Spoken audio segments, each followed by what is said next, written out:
దేవుడు ప్రియులారా మనల్ని ప్రేమించి గత వారాలన్నీ కూడా దేవుడు కాపాడి మనల్ని భద్రపరిచి ఉన్నాడు. దేవుని వాక్యములో ఈరోజు కొద్ది మాటలు నేను మీతో అందించడానికి ఇష్టపడుతున్నాను ప్రియులారా. మరి సామెతల గ్రంథము, పరిశుద్ధమైన బైబిల్లో సామెతల గ్రంథం ప్రియులారా 16వ అధ్యాయములో 3వ మాట 3వ వచనాన్ని మనం చదువుకుందాము. నీ పనుల భారము యెహోవా మీద నుంచుము, అప్పుడు నీ ఉద్దేశములు సఫలమగును. చాలండి. దేవుడి మాటను, ఈ వాక్యాన్ని దీవించునుగాక. దేవుని వాక్యములో రాయబడుతున్న మాట పరిశుద్ధమైన బైబిల్ గ్రంథములో ప్రియులారా, మన పనుల భారాన్ని దేవుడు మరి తన మీద ఉంచమంటున్నాడు. 3వ వచనములో నీ పనుల భారము యెహోవా మీద నుంచుము.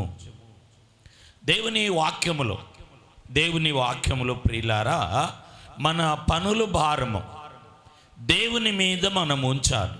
మన పనుల భారాన్ని మనము దేవుని మీద ఉంచాలి. అంటే ప్రియులారా, మన పని దేవునికి అప్పగించినప్పుడు, ఈరోజు మన అంశం కూడా ప్రియులారా, మన పని దేవుడు దీవించువాడు. క్లుప్తంగా అందించే మానం ఏంటంటే, బైబిల్లో దేవుని వాక్యముల నుండి ప్రియులారా, మన పని దేవుడు దీవిస్తాడు. మన పనిని దేవుడు దీవిస్తాడు. బైబిల్లో కూడా ఈ సామెతల గ్రంథం 16వ అధ్యాయము 3వ వచనములో మీ పనుల భారమును యెహోవా మీద నుంచుము అన్నాడు. మనం చాలామంది పనులు పెట్టుకొని మన పనులను ప్రియులారా మనమే తొందరపడుతూ చాలా చికాకు పడుతూ నిరాశపడుతూ ఉంటాం. దేవుని వాక్యమేమని మనకు పిలిపిస్తుందంటే, నీ భారము యెహోవా మీద మోపుము, ఆయనే నిన్ను ఆదుకొనును అన్నాడు. స్తోత్రం. నీ భారము యెహోవా మీద నుంచుము, ఆయనే నిన్ను ఆదుకొనును అన్నాడు. అంటే ప్రియులారా, మన పనులున్న చూసారా, మన పనులు, మన పరిచర్య, మనకున్న అవసరతలు మనము ఎవరి మీద ఉంచాలి, ఎవరి మీద మోపాలి అంటే దేవుని మీద ఉంచాలి. దేవుని మీద మనము మోపేవారంగా ఉండాలి. స్తోత్రం, హల్లెలూయా. దేవుని వాక్యముల నుండి మనం చదువుకుంటున్న మాట 16వ అధ్యాయం 3వ వచనములో నీ పనుల భారము యెహోవా మీద నుంచుము, అప్పుడు నీ ఉద్దేశాలన్నీ కూడా సఫలమవుతాయి. మన ఉద్దేశాలు, మన ఆలోచనలు, మన కార్యాలు సఫలం అవ్వట్లేదు. మన కార్యాలు ఏమవ్వట్లేదండి? సఫలం అవ్వట్లా. మనం అనుకున్నవి నెరవేర్చబడట్లేదు. ఈరోజు మన పనులు సాగకపోవటానికి, మనం అనుకున్నది నెరవేర్చబడలేకపోవటానికి, మన జీవితాల్లో ప్రియులారా మనం కృంగుబాటుతో ఉండటానికి గల కారణం ఏంటంటే, మన పనులన్నీ ఏం చేస్తున్నామంటే మన మీదనే ఉంచుకొని ప్రియులారా మన భారాన్ని మోస్తూ ఉన్నాం. బైబిల్లో కూడా 2 సహోదరులు ఉంటారు కదా, వారి పేరు మరియా, మార్తా. దేవుని వాక్యములో మార్తా అని అంటాడు కదా, నీవు అనేకమైన పనులను పెట్టుకొని నీవేం చేస్తున్నావంటే నువ్వు తొందరపడుతున్నావు అన్నాడు. ఏమన్నాడండి? నీవు తొందరపడుతున్నావు. చాలామంది ప్రియులారా వారికి మించిన స్తోమతి, వారికి మించిన పని, వారికి మించిన ఖర్చు, వారికి మించిన ప్రియులారా భారాన్ని వారు పెట్టుకొని వారు తొందరపడుతుంటారు.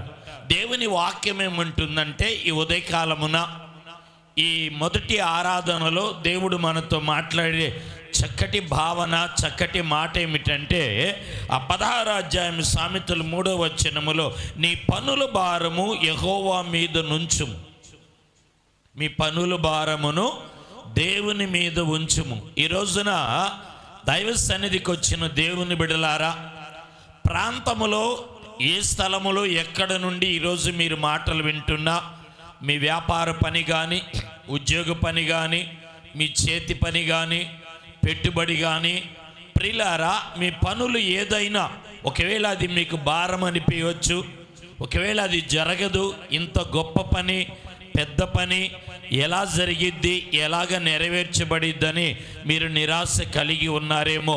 దేవుడు ఈరోజు సూటిగా మీతో చెప్పేది ఏమిటంటే, పేరు పెట్టి ఏదో పని, ఏదో ఆలోచన, ఏదో కార్యాన్ని నువ్వు తలపెట్టావు నీ కుటుంబ విషయంలో. దేవుడు అంటున్నాడు కదా వాక్య భాగముల నుండి ఆయన చెప్పేది, ఆయన నీ పనుల భారాన్ని ఆయన మీద నుంచు, ఆయన మీద మోపుము. ఆయన నీ ఉద్దేశాలను, నీ పనులను అన్నిటిని ఆయన ఏం చేస్తానంటున్నాడంటే సఫలము చేస్తాను. ప్రైజ్ ది లార్డ్, స్తోత్రం, హల్లెలూయా. దేవుని వాక్యములో మనం చూస్తున్నాం బైబిల్ గ్రంథములో నుండి ప్రియులారా, పరిశుద్ధ లేఖనములో చూడండి, నిర్గమాకాండము 3వ అధ్యాయములో 7వ వచనాన్ని మనం చదువుకుందామండి. మరియు యెహోవా ఇట్లనెను, నేను ఐగుప్తులోనున్న నా ప్రజల బాధను నిశ్చయముగా చూచితిని. పనులలో తాము కష్టపెట్టు వారిని బట్టి వారు పెట్టిన మొరను వింటిని, వారి దుఃఖము నాకు తెలిసేయున్నది. అంటే పనులలో వారు పడే కష్టాన్నంట దేవుడు చూచెను, దృష్టి ఉంచెను అని మనం చూస్తాం. దేవుడు చూచెను, దృష్టి ఉంచెను. స్తోత్రం. దేవుడు చూచెను, దృష్టి ఉంచెను. దేవుని వాక్యములో అక్కడ అంటున్నాడు ప్రియులారా, వారి బాధను చూచాడు, వారి పనిలో ఉన్న కష్టాన్ని కూడా చూచాడు. పనిలో ఉన్న కష్టము. ఈరోజు మన అంశము, దేవుడు మన పని, మీ పని ఏదైనా ఉండని, మీరు కష్టపడి పని చేస్తే మీ పనిని దేవుడు ఏం చేస్తాడంటే దీవిస్తాడు. పనిని దేవుడు దీవిస్తాడు. చాలామంది కష్టపడరు, ప్రయాసపడరు. చాలామంది ప్రియులారా 60 సంవత్సరాలు, 70 సంవత్సరాలు, 75 సంవత్సరాలు వయసు కలిగిన వాళ్ళు కూడా వారికి అప్పగింపబడిన పనిని కష్టపడి వారు ఇప్పటికీ చేస్తూ ఉండటం నేను చూస్తూ ఉన్నా. కొంతమంది సోమరులు, కొంతమంది పని చేయరు, కొంతమంది కష్టపడరు. వాక్యం ఏమంటుందంటే, కష్టపడితే, పని చేస్తే చక్కటి మాట. ఆ 7వ వచనం మీరు ఇంటికి వెళ్ళి ఒకసారి చదువుకోండి. 3వ అధ్యాయము నిర్గమాకాండం 7వ వచనములో, వారి దుఃఖము నాకు తెలిసే ఉన్నది. మన కష్టాన్ని ఆయన చూస్తాడు, దీవిస్తాడు. ఆయన చూస్తాడు, దీవిస్తాడు.